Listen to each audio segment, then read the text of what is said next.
GeM TV நேயர்களுக்கு அன்பு வணக்கங்களை கூறிக்கொண்டு வழக்கம்போல் விநாயகப் பெருமானை வணங்கி இன்றைய 12 ராசிகளுக்கான பலன்கள். இன்று 22/10/2025 விஸ்வாவசு வருடம் ஐப்பசி மாதம் 5ஆம் நாள். இன்றைய சூரிய உதயம் காலை 6 மணிக்கு, சூரிய அஸ்தமனம் மாலை 5:47 இன்றைய ஆதிக்க கிரகம் புத பகவான். வழிபட வேண்டிய தெய்வம் பெருமாள் வழிபாடு செய்ய வேண்டும். மேலும் இன்றைய நாள் கந்தர் சஷ்டி உற்சவம் ஆரம்பம்.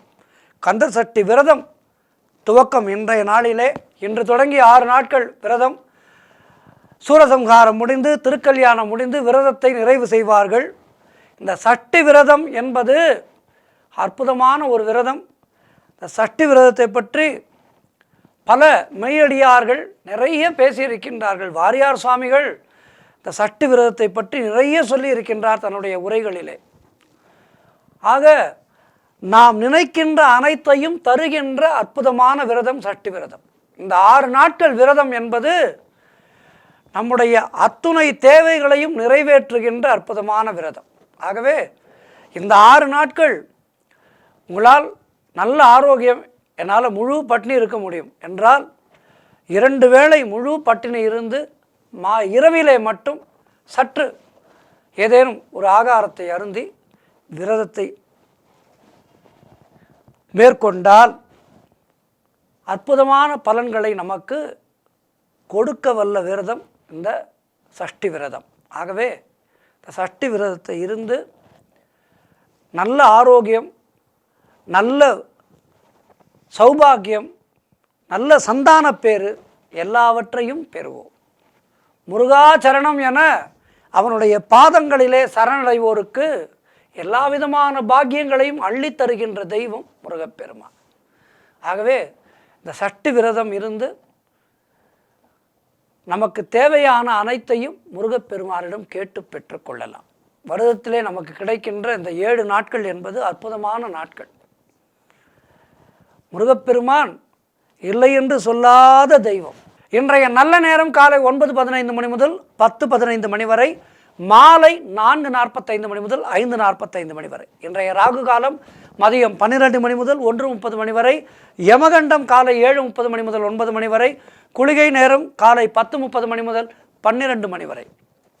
இன்றைய சுபகோரை புதன் கோரை நேரம் காலை 6 மணி முதல் 7 மணி வரை.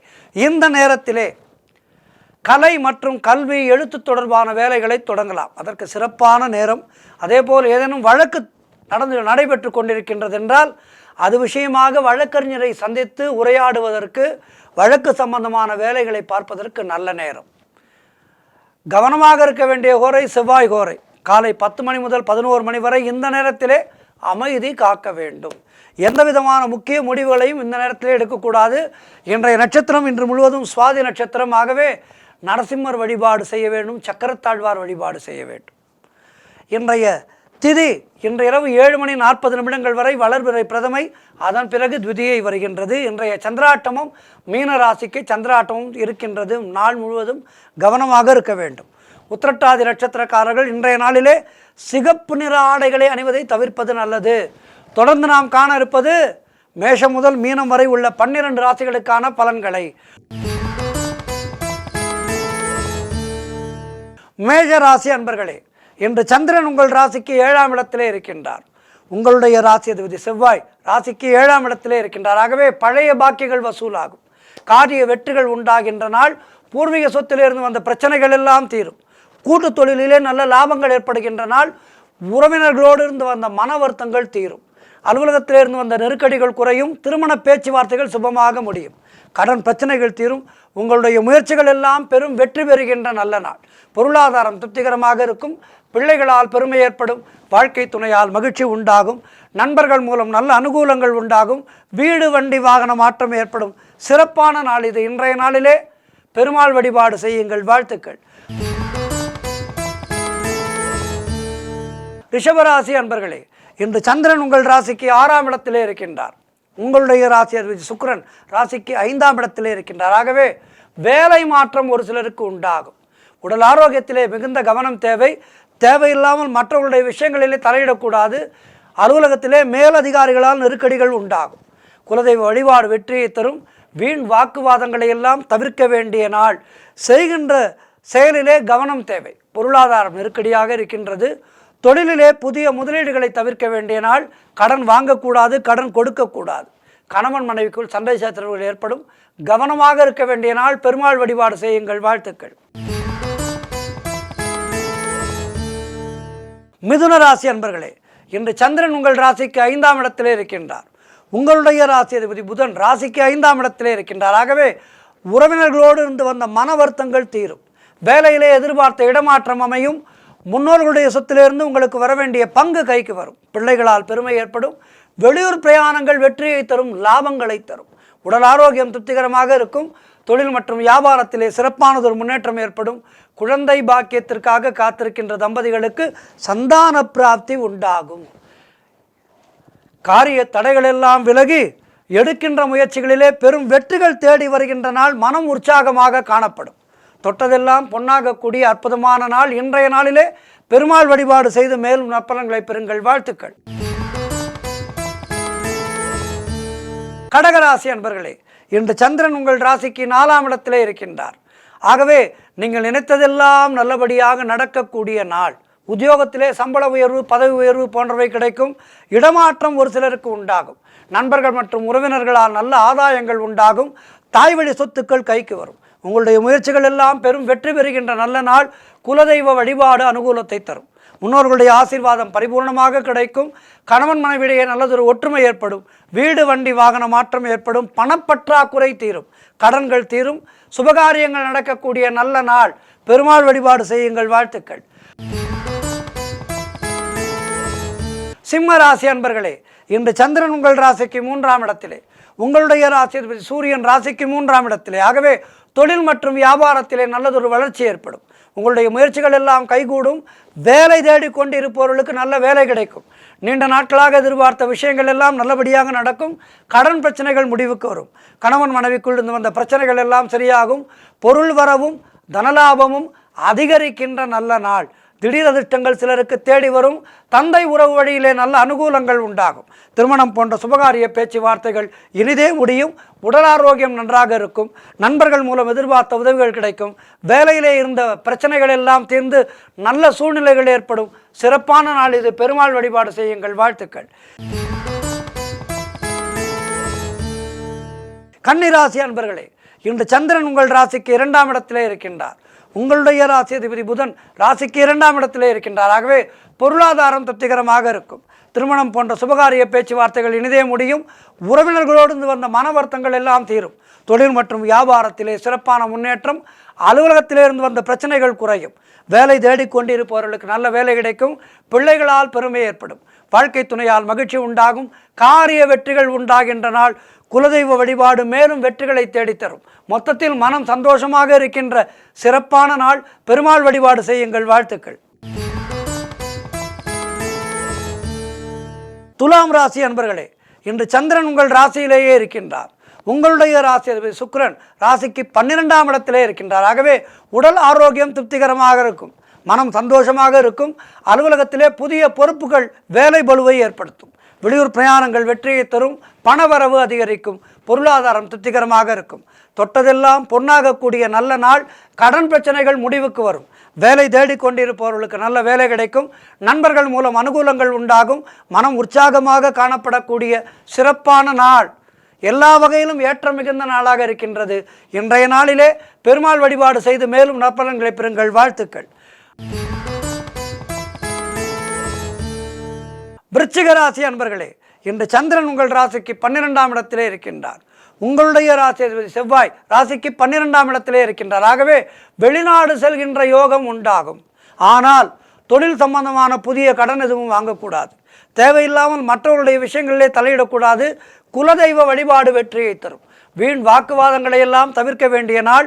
வீண் விரயங்கள் உண்டாகலாம். ஆகவே செலவு செய்யும் போது கவனமாக இருக்க வேண்டும். பொருளாதாரம் நெருக்கடியாக இருக்கின்றது. நண்பர்கள் மூலம் அனுகூலங்கள் உண்டாகும். உடல் ஆரோக்கியத்திலே எச்சரிக்கையாக இருக்க வேண்டும். சுப செலவுகள் ஏற்படும். அலுவலகத்திலே வேலை பளு அதிகமாக இருக்கும். மொத்தத்தில் இன்றைய நாள் நீங்கள் கவனமாக இருக்க வேண்டிய நாளாக இருக்கின்றது. பெருமாள் வழிபாடு செய்யுங்கள். வாழ்த்துக்கள். தனுசு ராசி அன்பர்களே, இன்று சந்திரன் உங்கள் ராசிக்கு 11ஆம் இடத்திலே இருக்கின்றார். உங்களுடைய ராசி அதிபதி குரு ராசிக்கு 8ஆம் இடத்திலே இருக்கின்றார். ஆகவே நண்பர்கள் மூலம் அனுகூலங்கள் உண்டாகும். எதிர்பார்த்த பணம் கைக்கு வரும். பொருளாதாரத்திலே நல்ல வளர்ச்சி உண்டாகும். காரிய தடைகள் எல்லாம் விலகும். புதிதாக வேலை தேடிக்கொண்டிருப்பவர்களுக்கு நல்ல வேலை கிடைக்கும். வீடு வண்டி வாகன மாற்றம் ஏற்படும்.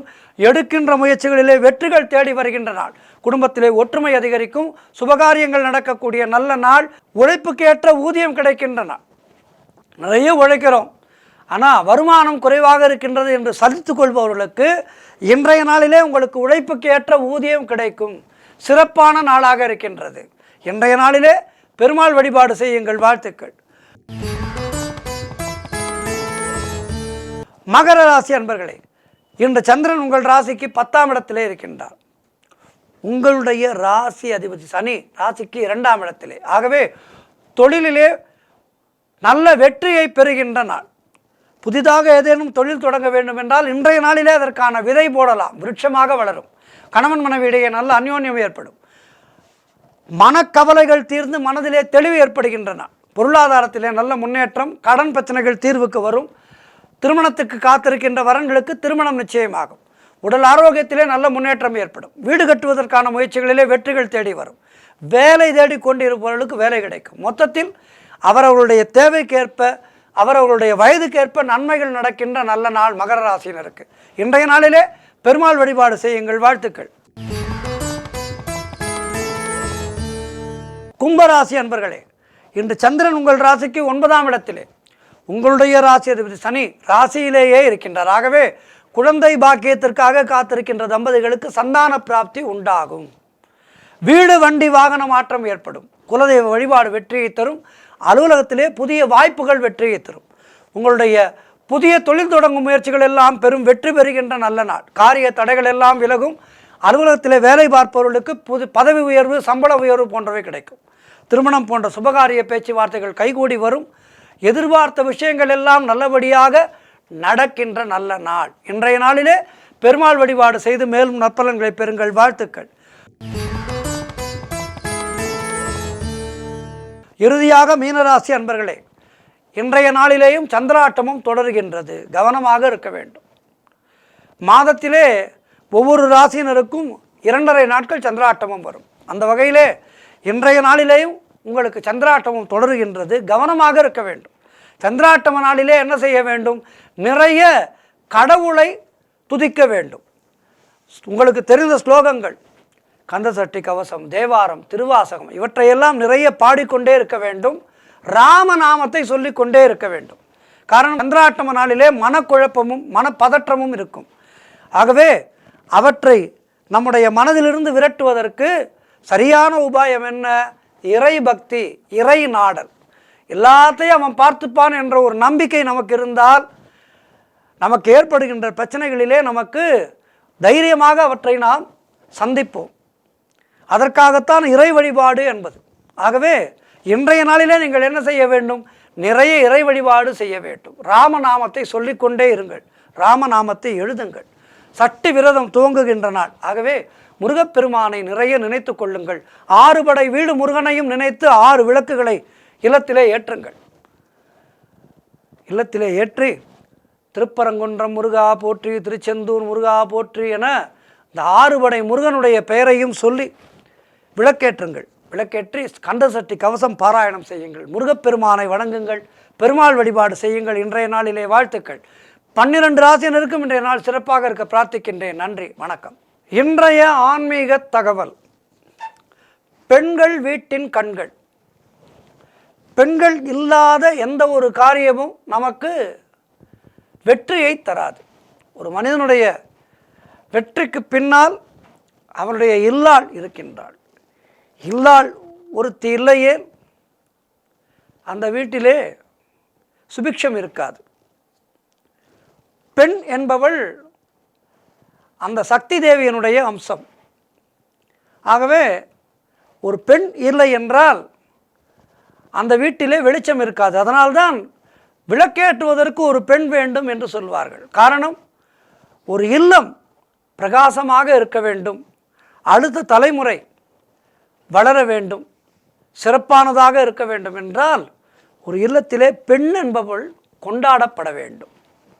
அதனால்தான் வீட்டிற்கு விளக்கேற்றுவதற்கு ஒரு பெண் வேண்டும் என்று சொல்வார்கள். விளக்கேற்றுதல் என்பது வெறும் அந்த தீபம் மட்டும் அல்ல, அந்த வீடு விளங்க வேண்டும்.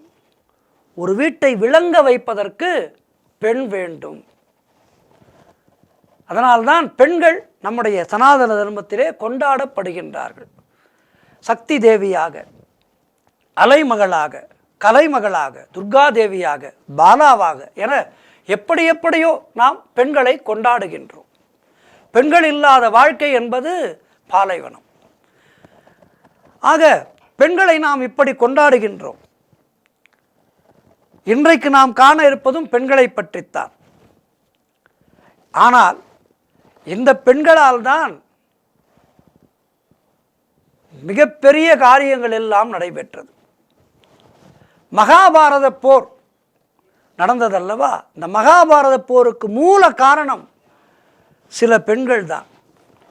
அவர்கள் நினைத்திருந்தால் பாரத போரை தடுத்து நிறுத்தியிருக்கலாம். ஆனால் அவர்கள் நினைக்கவில்லை. அவர்கள் அப்படி நினைக்காததால் பாரத போர் உருவாயிற்று. முதலாவது பெண் சத்தியவதி. சத்தியவதி தன்னுடைய பேராசையின் காரணமாக அதர்மத்தை கடைபிடித்து போருக்கு முக்கியமான காரணமாக ஆனாள். எப்படி? ராஜா சந்தனுவுக்கும் கங்காதேவிக்கும் முதலிலே திருமணம் நடைபெற்றது. தேவவிரதன் அதாவது பீஷ்மர் என்ற மகன் அரியணைக்கு காத்திருந்தான். இந்நிலையிலே படகோட்டும் மீனவ பெண் சத்தியவதியின் மீது சாந்தனு காதல் கொண்டான். சாந்தனு காதல் கொண்டது அவனுடைய தவறுதான். சாந்தனுவை நியாயப்படுத்தவில்லை. ஆனால் சத்தியவதிக்கு சாந்தனுவை மணக்க ஒரு கண்டிஷன் போட்டான். அது என்ன? சத்தியவதி என்ன ஒரு கண்டிஷனை போட்டாள் என்றால், தனக்கு பிறக்கும் வாரிசுகள் மட்டுமே அஸ்தினாபுரத்தை அரசாள வேண்டும். கங்கையின் மகனான தேவவிரதன் அதாவது பீஷ்மர் அரச பதவி ஏற்காமல் இறுதி வரை பிரம்மச்சாரியாகவே இருக்க வேண்டும் என்கின்ற ஒரு கொடூரமான நிபந்தனையை விதித்தான். அதனை தேவவிரதன் ஏற்றுக்கொண்டு தன்னுடைய தந்தையின் திருமணத்திற்கே சம்மதித்தான். ஆக மிக உயர்ந்த இடத்திலே அந்த பெண்ணை காட்டிலும், அதாவது பெண்கள் உயர்ந்தவர்கள் என்று சொல்வார்கள், அந்த பெண் குலத்தை காட்டிலும் உயர்ந்தவனாக நின்றார் பீஷ்மர். சத்தியவதிக்கு பிறந்த இரு மகன்களும் அரச பதவியை அடையும் தகுதி இல்லாமல் இருந்தனர். முதல் மகன் சித்ராங்கதன் இறந்து விட்டான். இரண்டாவது மகன் விசித்திர வீரியன் அரசனானான். அம்பிகா அம்பாலிகா என இரு பெண்களை மணந்தாலும் கருவுறும் முன்பே விசித்திர வீரியனும் இறந்து விட்டான். இந்த நிலையிலே தர்மப்படி சத்தியவதி தேவவிரதனை அரசாள சொல்லி இருக்கலாம். ஆனால் அவள் தன் குலம்தான் அரசாள வேண்டும் என்கின்ற பேராசையை விடவே இல்லை. தன்னுடைய இரண்டு மகன்கள் இறந்து போன பிறகும் கூட பேராசை பிடித்தவளாக இருந்தாள். மருத்துவத்திலே வல்லமை பெற்ற வியாசர் மூலம் இறந்த விசித்திர வீரியனின் விந்தணுக்களை பாதுகாத்து அரசிகளின் கருப்பையிலே செலுத்தி கருவுற வைத்தாள். அதாவது முதல் செயற்கை கருவூட்டல் முறையை 5000 ஆண்டுகளுக்கு முன்பே வியாசர் அறிந்திருந்தார். இதிலிருந்து ஒன்று நமக்கு புலப்படுகின்றது. நம்முடைய சனாதன தர்மம் என்பது எல்லா விதத்திலும் உயர்ந்ததாக இருந்திருக்கின்றது. வியாசர் அப்படி ஏற்படுத்திய இந்த கருவின் மூலம் இரு மகன்கள் பிறந்தார்கள். அதிலே ஒருவன் திருதராஷ்டிரன். அந்த இருவர் திருதராஷ்டிரன் பாண்டு அரசாள தகுதி பெற்றிருந்தாலும் திருதராஷ்டிரனுடைய பேராசையால் பாண்டு வனவாசம் புகுந்தான். சத்தியவதி திருதராஷ்டிரனுடைய பேராசையை தடுக்கவில்லை. இது பாரத போரினுடைய மூல காரணமாக அமைந்தது. அன்றைக்கு சத்தியவதி திருதராஷ்டிரனை கண்டித்து அவன் ஆசை தவறு என்று சொல்லி இருந்தால் இந்த போர் மூண்டிருக்காது. ஆக முதல் காரணம் சத்தியவதி. இரண்டாவது காரணம் திரௌபதி. பாரத போருக்கு மூல காரணமே திரௌபதியின் மீதான வன்மம் தான்.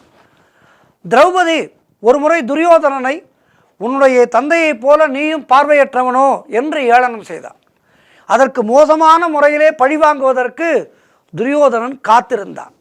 சந்தர்ப்பம் கிடைத்ததும் சபையிலே துகிலுரிய ஆணையிட்டான். தனக்கு ஏற்பட்ட அவமானத்தை துடைக்க போர் மட்டுமே தீர்வு என எண்ணினாள் திரௌபதி. கிருஷ்ணர் சமாதானம் செய்ய முயற்சி செய்தாலும் திரௌபதியினுடைய சபதப்படி அனைத்து கௌரவர்களையும் கொன்று துரியோதனனின் தொடையை பிளந்து அந்த இரத்தத்திலே தான் என்னுடைய கூந்தலை அள்ளி முடிய வேண்டும் என்று சபதமேற்றார். அந்த சபதம் இரண்டாவது காரணம். ஆக மகாபாரத போர் மூழ்வதற்கு இரண்டாவது காரணம் திரௌபதி. மூன்றாவது காரணம் குந்தி தேவி. பாண்டவர்களுடைய தாயான குந்தியும் மகாபாரத போருக்கு முக்கியமான காரணமாக இருந்தவளாகிவிட்டார். பாண்டு அரச பதவியை திருதராஷ்டிரனிடம் விட்டு கொடுத்து குந்தி மற்றும் மாத்ரியுடன் வனவாசம் வந்தார். பாண்டுவும் மாத்ரியும் இறந்த பிறகு அவள் பாண்டவர்களுடன் வனவத்திலே இல்லாமல் ஹஸ்தினாபுரத்துக்கு வந்து அரண்மனையிலே தங்கிவிட்டாள். தனக்குத்தான் ராஜ்யம் என்று துரியோதனன் நினைக்கையிலே போட்டியாக பாண்டவர்கள் வந்தது சிறு வயதிலேயே அவனுடைய மனதிலே வன்மத்தையும் விஷத்தையும் வளர்த்து விட்டது. ஆக இவளும் ஒரு காரணமாக மாறினாள், அதாவது மாத்ரி குந்தி. நான்காவது காரணம் காந்தாரி. குந்திக்கு 3 மக்களும் மாத்ரிக்கு 2 மக்களும் பிறந்த விஷயம் கேட்டு காந்தாரி தன்னுடைய வயிற்றிலே துடைப்பத்தால் அடித்து கொண்டாள். இதனால் அவளுடைய கரு 100 துண்டங்களாக உடைந்தது.